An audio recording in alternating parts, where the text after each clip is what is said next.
the whole thing still excites me. So I'm not sure where I stand there, but I'm pretty sure they scare me as hell. I think it was evident for 2 seconds in that video that, this whole thing freaks me out. But in a good way, though. In a good way. And I feel so good. I'm happy that I did this. Meet Palle Bo, a digital nomad from Denmark on an epic journey around the world. My name is Palle Bo, and I'm a long-time radio producer. In 2013, I started planning to become a digital nomad, and in July 2016, I set out on a quest to visit every country in the world. This is the Radio Vagabond podcast. Good morning, guys. It's day 3 of my road trip here in South Africa, and today I'm driving from Oudtshoorn down to Knysna. It's still on the garden route. It's not that far today. It's only 120 kilometers, and that's good because Knysna is supposed to be a very nice little city with a lagoon and I've heard good things about it, so I hope to get there in the early afternoon so I have some time to see some more of Knysna before I drive on tomorrow morning. But here, only 5 kilometers away from where I stayed in Oudtshoorn, I've made my first stop. Here's a place called Safari Ostrich Show Farm. It's an ostrich place, and like I mentioned yesterday, Oudtshoorn is the ostrich capital of the world. That's what they call themselves. And here is an ostrich farm and an ostrich safari.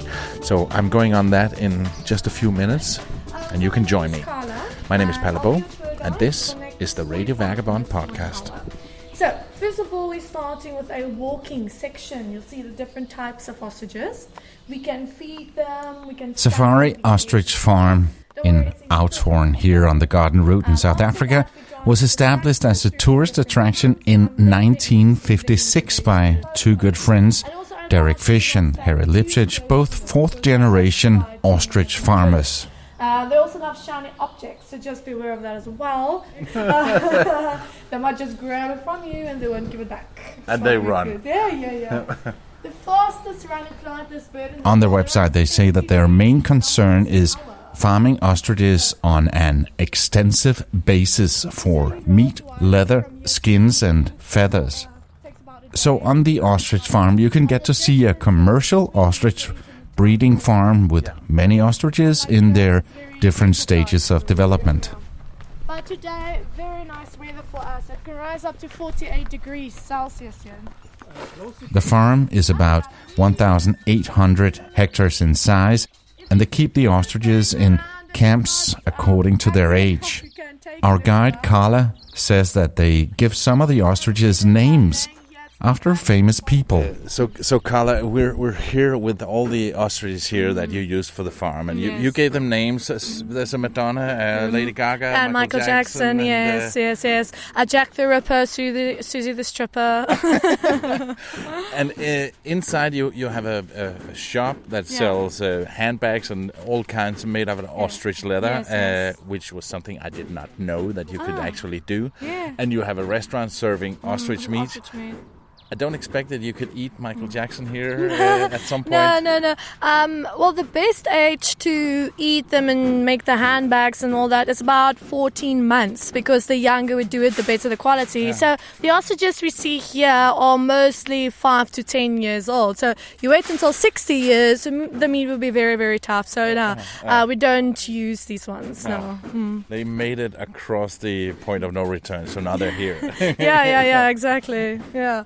Now, as I've mentioned, we have up to 1,000 ostriches, but we can host up to 3,000. So, we only see the shorebirds on this side. So further away, you have a farm that actually produces ostriches. Well, this farm is 1,800 hectares. So, this is the show side. On the other side, that's the working side of the farm. So, and also, we don't do the leather and the products. We take it to the abattoir. There, everything is made. So, we sell the ostriches to them. Yeah. Personally, I think that the ostrich Lady Gaga was very beautiful, and the ostrich Michael Jackson, I think it took a liking to the young male ostriches, but then again, that might just have been me. Special male and female birds are selected for breeding purposes and will be placed together in big camps to mate and lay eggs. They have around 280 breeding ostriches, of which 60% are female and 40% are male. During the breeding season, from June to February, you'll be able to see the miracle of ostrich chicks hatching in incubators. Their big incubators have a capacity for 3,000 ostrich eggs at the same time. They have an ostrich farm tour, and when I knew that I was going to Outhorn, I really wanted to do this. It's the only tractor safari on an ostrich farm in South Africa. And also the tags they're wearing on the neck. It's only for identification and to avoid inbreeding. So all of them either have that on the neck or under the wings. But only the naughty ones have the nose rings. Perhaps you've seen some of them wearing something through the nose. It's to prevent them from plucking the I think it's interesting to see and learn something new about this weird bird, a species whose ancestors have been around since the ages of the dinosaurs. The safari guides explain the natural breeding cycle of ostriches with a view of the largest birds in the world right next to us. Now, ladies and gentlemen, I've mentioned you should go lay flat on your stomach if they want to attack you, but 160 kilograms on you, that will also going to be a problem, and they can sit or stand on you for a few minutes to a few hours. After the tractor safari, we continued on foot and looked at the incubator rooms inside. I got to experience a real working ostrich farm, and I can highly recommend it. By the way, I put a link to the website and a lot of photos on the radiovagabond.com.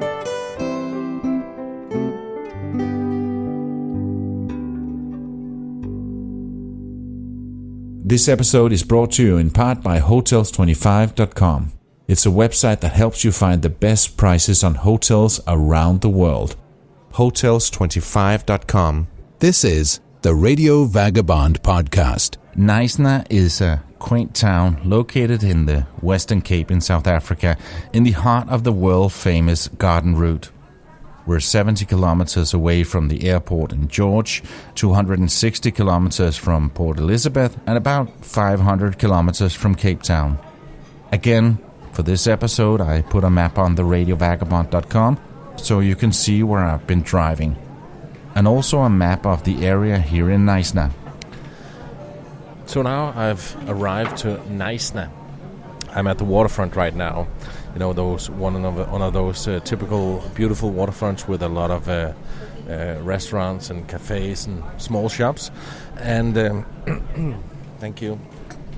And I just got a cup of coffee. When I sort of realized that I would arrive to Knysna at a little to 2, I wrote to my Airbnb host, is it okay if I check in at 2 o'clock? And she wrote back, hi Pelle, that is perfectly fine to me to check in at 2 p.m. tomorrow. Uh-oh. And then I realized that I made a reservation for tomorrow when I'm in Port Elizabeth and not today. That is totally my mistake. I wrote back to her, oh, I made a mistake. I am so sorry. I'll be in Port Elizabeth tomorrow. Is there any chance I can get the room today and not tomorrow? And then she wrote back to me, hi Pelle, you are lucky. We just had a couple checking out earlier today. They were supposed to stay tonight still. But please give me an hour to get the room ready for you. You're most welcome to stay tonight. Kind regards, Letitia. That was so lucky. So I do have a place to stay tonight. And I wrote back, I'm just getting a cup of coffee and see you in an hour or so.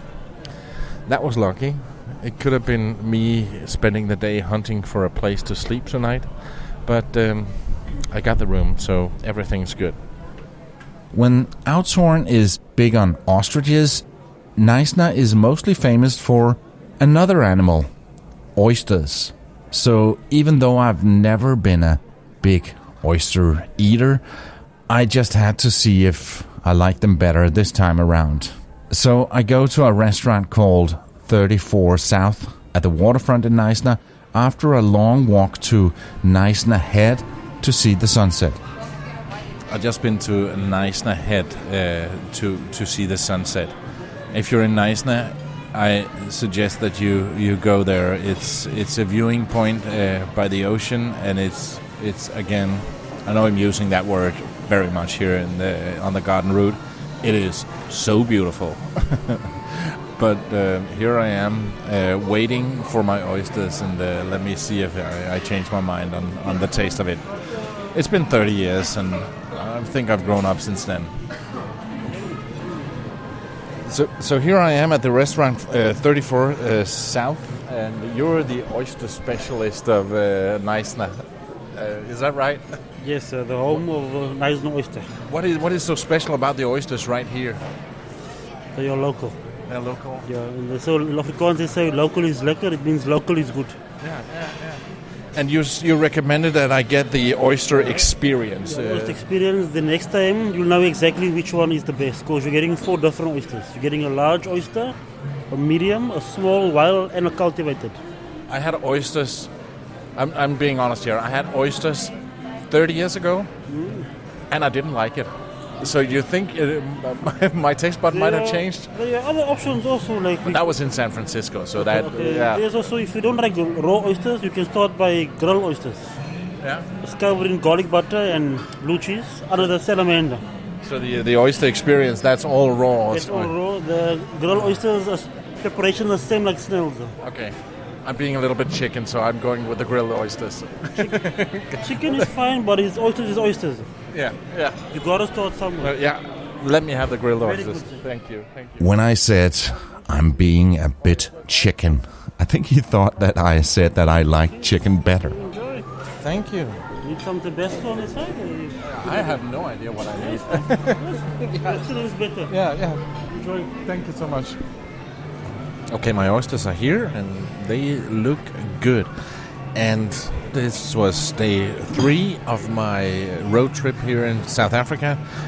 Tomorrow I'm getting up early to get an early start because I got a long way to go, and I have a lot to see along the way here from Neisner to Port Elizabeth. And I'm so looking forward to that. Anyway, I tried the grilled oyster, and it was good. It was okay. I must admit, I don't really get what the fuss is about with oysters. Actually, I like chicken better, or ostrich for that matter. Coming up, join me as I visit the world's highest bridge bungee jump and speak to some of the brave jumpers. How was it? It's life-changing, seriously. You feel like you're dying and you're living at the same time. My name is Palabo. That's in a minute when the program continues. I've got an email from a listener that I'd like to share with you. Hi, Pala. We met in a pub in Toronto a few years ago. I've been following your travels ever since. We actually missed each other in Addis Ababa by about a week. I had a good laugh when listening to your story about the dancing students scam. My friend and I were harassed by the same guy for days. Sorry, mate, but we smelled that scam a mile away. We also flew down to Cape Town just after that. It's truly a special place. I enjoy listening to your podcast, and I'm reliving that excellent trip while I work in construction, operating heavy machinery near Toronto. You help us get away during times when we just cannot. Keep up the good work, Peter Samandel. Hi, Peter. I remember you from one of my visits to Toronto, even though I can't really place what pub it was. I've been to so many pubs in Toronto. Oh, remember when we were able to go to a pub? I miss the good old days. Actually, Toronto is also one of my favorite cities in the world, so I'm sure I'll be back. What Peter's talking about with the dancing students scam in Addis Ababa in Ethiopia is something I talk about in episode 135 I can't believe I fell for it. And maybe that was why I was so angry. Mostly angry at myself and not so much at the guys doing it. Thanks again, Peter, for reminding me of that. If you also want to drop me a line, you can now use the form on my brand new website, theradiovagabond.com. Just go to contact and fill out the form. That's what Peter did. Or simply, still, you can send me an email on listener@theradiovagabond.com. Maybe I'll read out your email right here, or even feature your message or parts of it on the front page of the website. Okay, now back to the show. This is the Radio Vagabond podcast. It's day 4 of my South African road trip, and today I'm driving from Knysna to Port Elizabeth. I was driving straight east along the coastline on the N2 highway. Again, the view from the window of my Toyota Corolla was unreal. I'm in the Garden Route National Park, and I made quite a few stops on the way. I had an early start today. I set my alarm clock to 6:30, and already 7:15 I was heading out of Knysna. It's a beautiful little city that I could easily have spent a full weekend. But today I'm heading to Port Elizabeth. It's a 250 kilometers drive, and one of the first places I get to is a place called Plettenberg Bay. And shortly after that, the bridge, Blue Kranz Bridge, is under the wheels. This is the bridge where they do the world's highest bridge bungee jump. I stopped to take a look at it. It's on the border between the Western Cape and the Eastern Cape. In order to set up what happens here, I need to take you back in time when I was in a totally different part of the world, Macau, close to Hong Kong. I was there in November 2016, and the day after Trump got elected, not that this has anything to do with it, I saw myself standing on the top of Macau Tower, having a huge rubber band strapped to my ankles. Here's what happened next.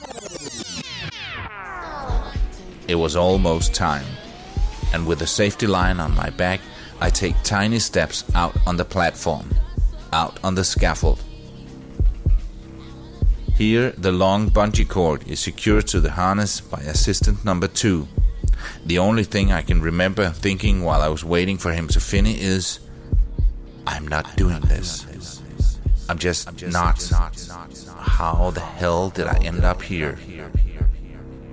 Now I'm just half a meter from the edge, and with 15 tiny steps, I move further so my toes are just over the edge. I remember I'm scared falling down, even though that's technically the point of it all. Assistant number 2 has a tight grip in my harness, and suddenly I feel a hand from the grinning guy from before. I'm still thinking, I'm just not doing this. And then I can feel his hand, the human contact. I just want to hold on to this hand and never let go. I just wanted to give him a hug and make him say, don't worry, it was just a joke, you don't have to do this. But I know it's not gonna happen, and that I can't hesitate and have second thoughts right now. I'm on the edge with my arms out to each side. I'm hyperventilating and thinking, this is it, when they start the countdown. Here we go! 5, 4, 3, 2, 1, lean forward! Wait a second. What you're about to hear now is something that I'm not proud of. I didn't think that I was going to scream, but I did. I screamed like I've never screamed before. I screamed until there were no more air in my lungs.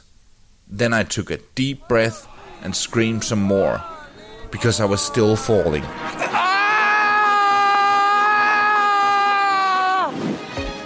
You can find the entire episode of my experience in Macau on theradiovagabond.com.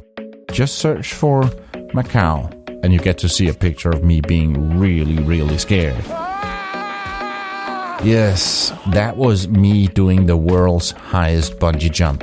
from Macau Tower. That's 233 meters, 764 feet above the ground, and it's the highest bungee jump in the world.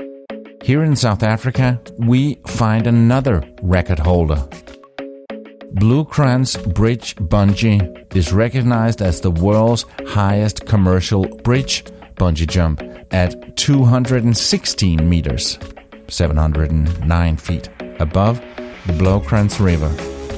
So not quite as high as the one that I did in Macau, but really high and terrifying.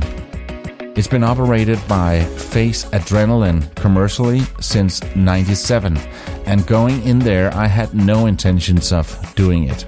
I mean, there was no need since I've already done the highest, and I didn't. This time around I wanted to focus on looking at it and speaking to some of the people who were doing it without adrenaline floating through my own body. And the first one I spoke to was Quentin Smith from Pretoria.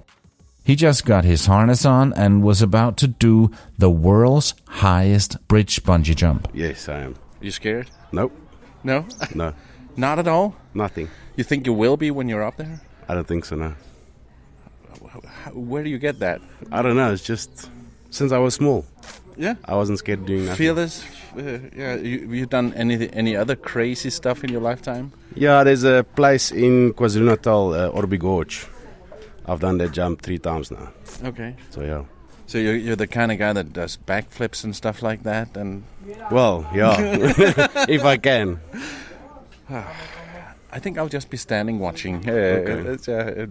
Maybe talk to you when you get back to see All if right. you... No, that's fine. That's fine. You seem very, very relaxed. Quentin was surprisingly relaxed. I think my pulse was higher than his. But there was also 2 girls, Tanisa and Kulula, who looked a bit more nervous. They also just got their harness on, and I asked them if they were sure about doing this. Not really, not 100%. You done this before? No, it's first time. Anything crazy like this before? I've only done zip lining, but it's not this crazy though. It's not the same, so it's quite scary. What do you think your feelings will be when they start the countdown? 5, 4, 3. I'm gonna have. I think they're gonna have to start three times. I think you shouldn't hesitate. I think you should just don't. If you skip the first countdown, then the second will be more difficult. That's what I told myself also. Like as soon as they say go, I'm just gonna go. Not think a lot about it. You know. Yeah. So we'll see. You seem very relaxed right now. Yes, for now, because I'm blocking it. Can I feel your pulse? I'm blocking it in my head. I'm gonna face it when I get there. I'm sure when I get there, I'm gonna start shaking. Definitely, yeah. Because they saw me holding a microphone, they let me go on to the bridge after signing some waivers saying that it wasn't their fault if I fell down or something to that effect. Actually, it's a walking bridge under the road I was driving on just a few minutes before, and the bridge was very safe with ledges, so I wasn't scared.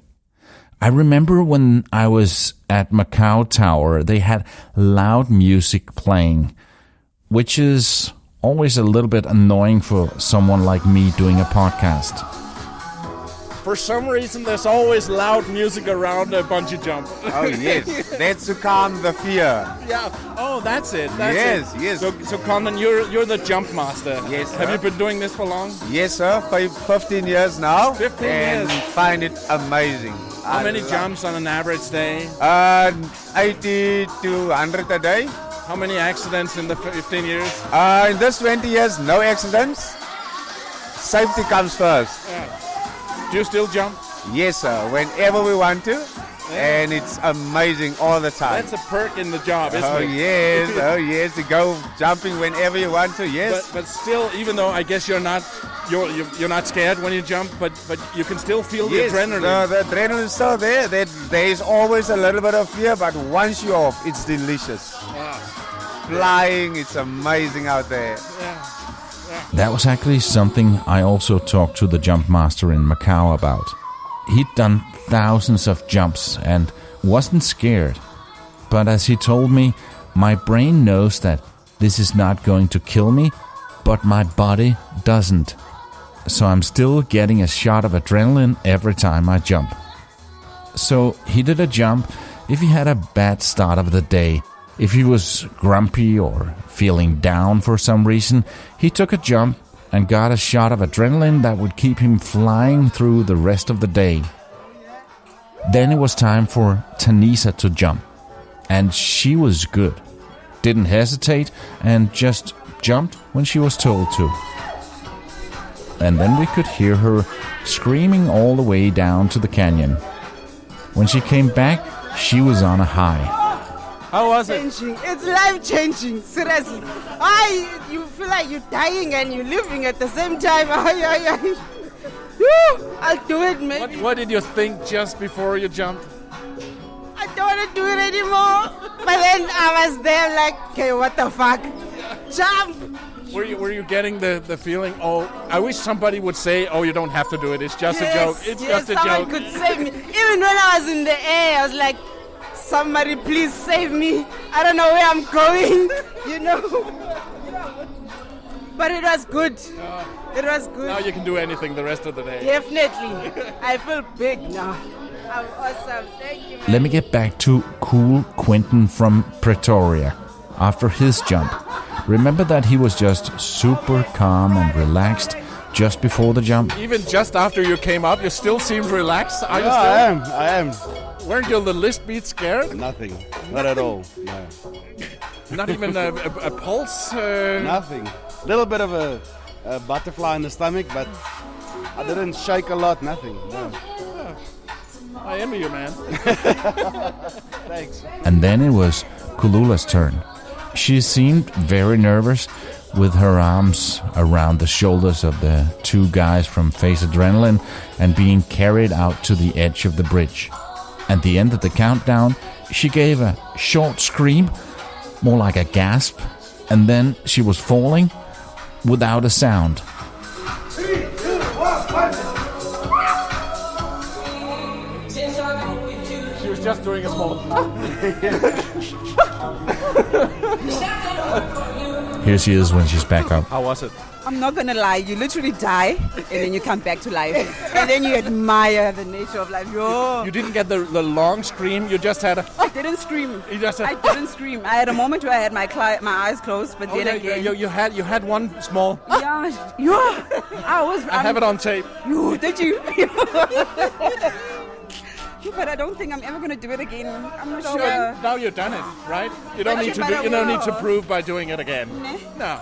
We must go higher next time. Yeah, do the Macau Tower like I did. Right where you're jumping, they have a camera attached to a metal beam. The camera is to capture your face just before you're jumping. And there was a third girl, Zama. As she was about to fall, her instinct took over and she tried to grab onto the beam. I spoke to her after she came back on the bridge, and just a slight warning, maybe it was the adrenaline, but she talks really fast, so move a little bit closer and listen carefully. So what happened with you out there? Hey, that was 2 seconds. You just as you were about to jump and did the countdown? Something changed. I was about to say no, and then I was mid-air. Guys, you reached up as to hold on to something? I was holding on to that camera situation, thinking I'll just hang there and just go back. Okay, I won't lie, I wasn't thinking. It was just an instinct. It was just my natural instinct, because I don't know, it was like, oh my goodness, no. I'm jumping, sorry. It was so far. But so nice. After that 2 seconds, everything was just so perfect. Yeah. And then the next thing, it is over so quickly. I guess such is life, but nah, guys, it's so much fun. I want to do it again, actually. When I come back, I'm gonna try to do it without trying to hold back. I think that's the game plan for now. Without the bungee cord. No way. That's a death application. But I do want to go on a tandem skydive, though. I'll definitely want to do that. Do you always talk this fast, or is it the adrenaline? I think I talk this fast. People always complain when I speak. So it's such a debate. The adrenaline doesn't make it better. It's not helping at all. And I'm still feeling pumped, yeah? Oh, the next 2 days you can do anything. Right? And I'm going abseiling later today. So it's gonna too much be in one day. More pump for one day. It's gonna be really nice. So where are you going abseiling? There's this Canyon Adventures that hosts the whole thing. So that's where we're gonna do the whole thing. Oh my god! When she's talking about abseiling, it's basically the same as rappelling. Well, technically there's a bit of a difference, but I won't get into that. According to the Oxford Dictionary, abseiling is when you descend a rock face or another near vertical surface by using a doubled rope coiled around your body and fixed to a higher point. Get that? By the way, they do the abseil from the top of Table Mountain. So what a day for Sama. The world's highest bridge bungee and then abseiling after that. I bet she speaks really fast at the end of the day. So much in one day. Heights. Yeah. I guess I've always been scared of heights. I still am, but for some reason, the whole thing still excites me. So I'm not sure where I stand there, but I'm pretty sure they scare me as hell. I think it was evident for 2 seconds in that video that this whole thing freaks me out, but in a good way though, in a good way. And I feel so good. I'm happy that I did this. This pretty much sums it up what bungee jumping is all about. You are scared. You think, or at least your body thinks, that you're going to die, but once you've done it, you feel good about yourself and happy that you did it. As for me, when I was driving away with Blue Crans Bridge in the rearview mirror, I was kind of regretting that I didn't do it too. I promise myself and you that I will do this bungee jump whenever I'm in this part of the world again. There it is. I've said it out loud, and you can remind me to keep my word if you ever notice I'm here again. Something just like the touch of bodies and beats meeting up on the thrill. Up on the thrill. This feels like falling too much. Putting out fire with some glitter and pills. With some glitter and pills. That was all we have time for in this episode of the Radio Vagabond. In a few seconds, I have a clip from the next one. But before that, I have 3 quick things I want to say. First of all, have you seen my brand new website? There are still a few things I want to add to it, but personally, I think it's way cooler than the old one. A lot of new features on it, longer articles, and an easy way for you to write to me. Just head to contact and fill out the form. The second thing I want to mention is that you could and should use Hotels 25 whenever you're starting to travel again after the pandemic. They are lifting travel bans in most countries now, at least for domestic travel, so Hotels 25 might come in handy for you. It's a tool that helps you find the best prices on a place to stay. Not only hotels, also apartments, hostels and guest houses. I use it for myself for my travel planning all the time, and I highly recommend that you do the same. Hotels25.com. And the third and last thing I'd like to mention, if you enjoy this podcast, would you do me a favor? Think of a friend of yours that also like to travel. Someone who might not know about the Radio Vagabond. And then send them an email or a message recommending it to them. And if everyone listening to this would send just one message, and those people would actually listen, that would double the number of people listening, and that would make me twice as happy. Okay, enough plugging. Here's a clip from the next episode. I think there's something wrong there with your vehicle. What?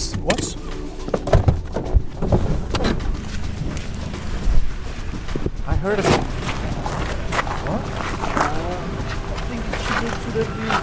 The Radio Vagabond is produced by me and my production company Radio Guru. This is where I also help others, companies and bloggers to start a podcast. In fact, I've just been a guest on 3 webinars about starting a podcast just this month. And if you like some help or just a few tips and tricks, please don't hesitate to reach out. We continue the road trip next week. My name is Palle Bo, and I gotta keep moving. See ya.